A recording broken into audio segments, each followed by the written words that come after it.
3 pats on the back, or C, $10 trillion in Zimbabwean dollars? I'm going to say a stick of dynamite. That sounds very dangerous. Unfortunately, it's not that. Just some pats on the back. It was actually the $10 trillion of Zimbabwean currency, which I think it's discontinued, but I think the market rate would probably make that worth about 4 US cents. Perfect. Good. Perfect. All right, Nancy. Yes. Each award winner is given 60 seconds to give an acceptance speech. How are the award winners cued off stage once their time is up? Is it A, an 8-year-old girl on stage starts saying, "Please stop, I'm bored"? B, a Pavlov expert snaps their fingers, which causes the winners to run off stage due to their conditioning? Or C, they start playing acceptance speeches from actual Nobel Prize winners? Oh my God, that's so mean. But I'm going to go with that one. It's totally No, that. it's actually the 8-year-old girl. Oh my gosh. Yes. That's so smart. How do you get to be that kid? I don't know. It's a pretty great job, though.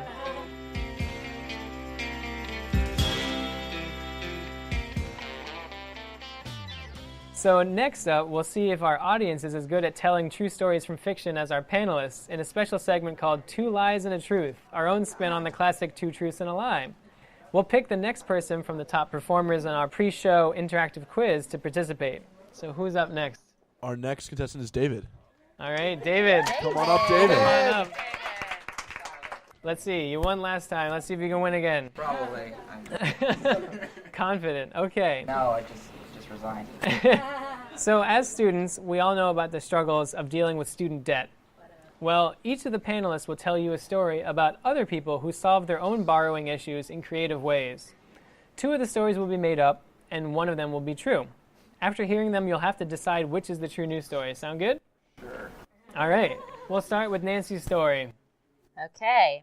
There's no question that the popularity of the Broadway show Hamilton is still sweeping through the U.S. On the popular crowdfunding platform GoFundMe, an average of 13,000 new fundraising pages related to the show have been created every month this year. But in reviewing a few of these Hamilton GoFundMe pages, an analyst found one young fundraiser, Timmy Bratton, ended his page early for an interesting reason. "Big news. I'm shutting down, folks," Timmy wrote. "Thanks for your support, but I realize I can raise more money selling my sister's toys at school. I just hope my sister won't be in the room where it happens." All right. Next up, we'll hear Alex's story. Okay. Earlier this month, a PETA chapter in Texas held a fundraiser to open a new no-kill animal rescue farm in the area. While this was an unsurprising cause for PETA, or People for the Ethical Treatment of Animals, the catering for the fundraising event raised some eyebrows. Guests were served a full pig roast, a stark departure from PETA's usually pro-vegan stance. "Look," said local PETA organizer Teresa Bryan, "this is Texas. If we want to raise any sizable amount of money, some sort of barbecue has to be involved. At least these pigs gave their lives for the greater good." After local news stations picked up on this story, PETA's central offices are reportedly still deciding what to do about their Texan pig utilitarians. And finally, Sukriti's story. All right. Mayor Ann Murphy of Mayo, Florida, recently faced a predicament. Her small town was in need of beautification funds, but she just didn't know where to turn for the funding. Then she realized that her town's unique name could be an asset, and she struck a deal with Kraft Heinz. In exchange for $25,000, she changed the town's name to Miracle Whip, Kraft's competitor to Mayo. As Mayor Murphy put it, "We aren't going to be boring Mayo anymore. We are going to be Miracle Whip, Florida." I definitely think that this will put us on the map. So, David, which do you think is the true story? Is it Nancy's story of a kid who shut down his GoFundMe site to instead sell his sister's toys for a Hamilton ticket? Alex's story of a PETA-run Texas pig roast fundraiser? Or Sukriti's story of a town that changed its name to Miracle Whip to fund local beautification projects? I'm going to go with the Florida one. The Florida one. And that's correct. That's the true story. All right. One moment. Exciting prize do we have? I hope there? 3 guesses Miracle what Whip. it is. Is it I mean, the organ obviously. Yes, of course it Your special prize for this special quiz segment is a bottle of your own Miracle Whip. David is thrilled. All right. You want to take a picture with the Miracle Whip? Congratulations. Hey, look at how excited he is. So excited. Sandwiches for a year.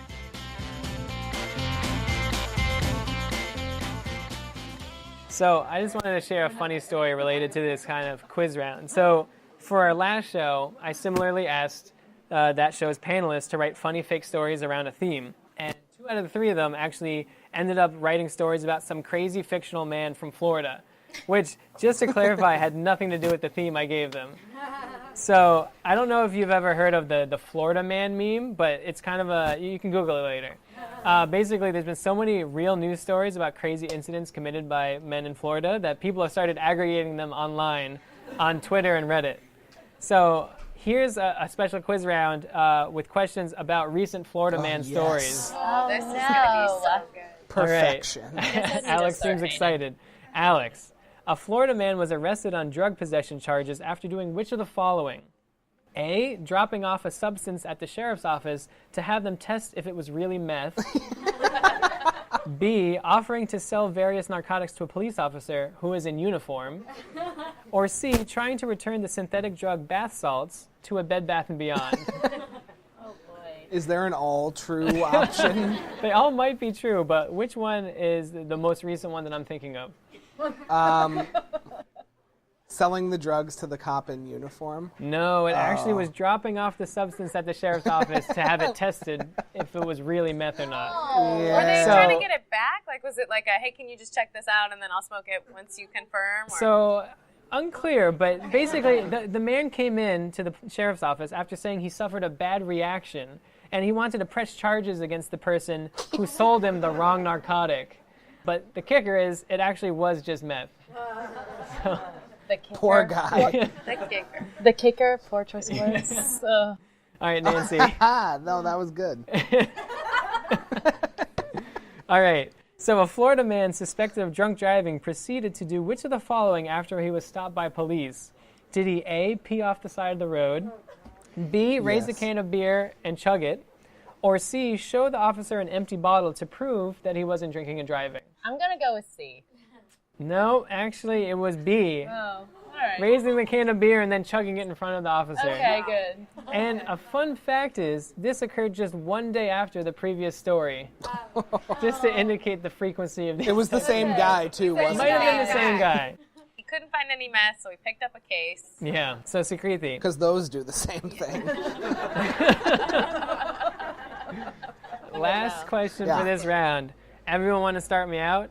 A Florida man was arrested after doing which of the following in response to a stranger's comment on Facebook that angered him? Did he A, release a live alligator in the man's office? B, call in a bomb threat using the man's name, but from his own listed home phone number? Or C, drive to the man's house and shoot him in the ass? Oh, boy. I don't even... Once again, D. Yeah, all of the above, for sure. I'm going to go with, I don't know, I feel like it's not... Seems very wieldy. I feel like an ass shooting is not out of imagination. I'm going to go with ass shooting. That is correct. All right. So, if you're curious what the stranger posted to get him so angry, it was just a post saying that although this person was an ex-con and had lost his voting privileges, he still wanted to voice his political opinions. So the Florida man in question got furious at this, replying that people who wanted to express their opinions shouldn't commit crimes, which is pretty ironic because then he now will likely lose all of his own voting privileges after shooting the man. All right, well, next we're going to switch it up and have a news limerick quiz. So I'm going to start a news-related limerick, and you'll have to complete it with the correct answer about the news story. So listen for the rhyme. Nancy, let's have you kick it off with this limerick round about recent scams covered in the news. All right. One recent con man was very good at faking that he had exclusive business deals for marks to partake in. Investors were convinced that he was a Saudi prince until at one meeting he started eating... Oh, you got Big this. roast. I don't know what this is. Min? In is what you're rhyming I think with. I see people in the audience mouthing it out to you. Eggs and... What goes with eggs at breakfast time? It rhymes with faking. Oh, and- bacon. Yeah, there we go. So this Colombian-born con man had allegedly swindled people out of $8 million over the past few years by posing as a rich and connected Saudi prince. But he was eventually caught after he ate bacon and other pork products at meals with a potential business partner, which of course would have been strictly forbidden for any devout Muslim. Okay, Sukriti? This fish seller in Kuwait is a creative guy. A way to increase sales? Sure, he'll try. So to make his fish look fresh, he'd then put on their flesh a pair of those plastic googly Fake eyes? eyes. Yes. Oh, God. So rival Kuwaiti fishmongers reportedly reacted by advertising fresh fish without cosmetics. All right, last one. Alex. This woman was looking to date a new beau, but wasn't sure who she should get to know. So she devised a plan to find a new man by tricking dates into coming to her own dating Show. That's right. Yeah. She got over 150 men to come to New York's Union Square at the same time and then appeared on a stage announcing that they would compete to go on a date with her. Did she rent the stage? I guess so. Okay, so I read this insane thread on Twitter about a guy who was conned into going. Yes. It was bananas. It was so crazy. Yeah, she filtered them down by height, then had them do push-ups and sprints, and then lined them up and actually swiped left and right on them in person.